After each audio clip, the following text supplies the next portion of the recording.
কোরআন নাজিল শুরু হওয়ার পর জিনদের আসমানি খবরাখবর শোনার ব্যাপারে বাধা সৃষ্টি করা হয়। আকাশের কাছে পৌঁছলেই তাদের লক্ষ্য করে অগ্নিপিণ্ড ছোড়া হতো। জিনরা তখন বুঝতে পারে পৃথিবীতে কোনো নতুন ঘটনা ঘটার কারণেই এটা হচ্ছে। তারা কয়েকটি দলে বিভক্ত হয়ে এর কারণ খুঁজতে বেরিয়ে পড়ে। এরপর তাদের একটি দল নাকলা নামক স্থানে এসে উপস্থিত হয়। সেখানে আল্লাহর রাসূল সাল্লাল্লাহু আলাইহি সাল্লাম তখন সাহাবীদের নিয়ে ফজরের নামাজ আদায় করছিলেন। জিনদের ওই দলটি নামাজে নবী করিম সাল্লাল্লাহু আলাইহি সাল্লামের কোরআন পাঠ মনোযোগ দিয়ে শোনে এবং বলে, আসমানি খবরাখবর শুনতে আমাদের বাধা দেওয়ার কারণ মূলত এটি। 1 মিনিটে নগদ ইসলামিক অ্যাকাউন্ট খুলতে ডায়াল করুন *167#। তারপর তারা তাদের জাতির কাছে ফিরে গিয়ে বলে, আমরা এক বিস্ময়কর কোরআন শুনেছি যা সঠিক পথ নির্দেশ করে। এর উপর আমরা ঈমান এনেছি। আমরা কখনো আমাদের রবের সাথে কাউকে শরীক করব না। এ বিষয়ে সূরা জিনের 1 থেকে 5 নম্বর আয়াতে আল্লাহ তাআলা বলেন, বলুন আমার প্রতি ওহী নাজিল করা হয়েছে যে জিনদের একটি দল মনোযোগ দিয়ে কোরআন শুনেছে। তারপর তারা বলেছে, আমরা বিস্ময়কর কোরআন শুনেছি যা সঠিক পথ প্রদর্শন করে। আমরা তাতে বিশ্বাস স্থাপন করেছি।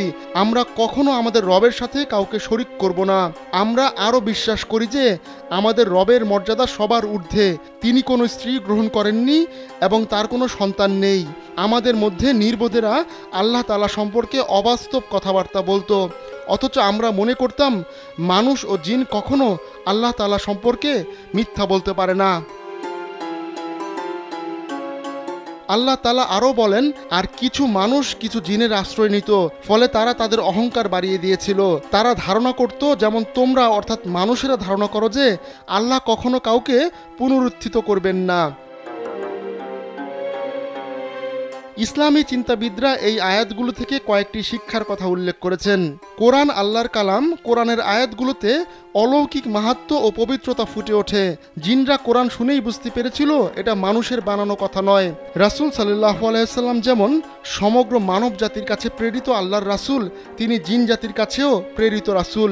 জিন জাতিরও কর্তব্য তার আনিত দিন অনুসরণ করে এক আল্লাহর উপর ঈমান আনা এবং নেক আমল করা।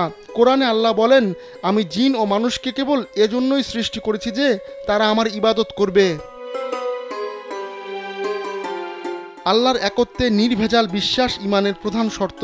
আল্লাহর স্ত্রী বা সন্তান আছে বলে বিশ্বাস করলে মানুষ মুমিন থাকে না। আল্লাহর স্ত্রী সন্তান নেই, তিনি কাউকে জন্ম দেননি, তাকেও কেউ জন্ম দেয়নি। মানুষের মতো অনেক জিনও আল্লাহর উপর মিথ্যা আরোপ করে, যে কারণে আখেরাতে তাদের শাস্তির মুখোমুখি হতে হবে।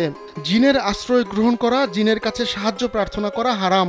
মুসলমানরা শুধু আল্লাহর আশ্রয় গ্রহণ করে এবং তার কাছেই সাহায্য প্রার্থনা করে।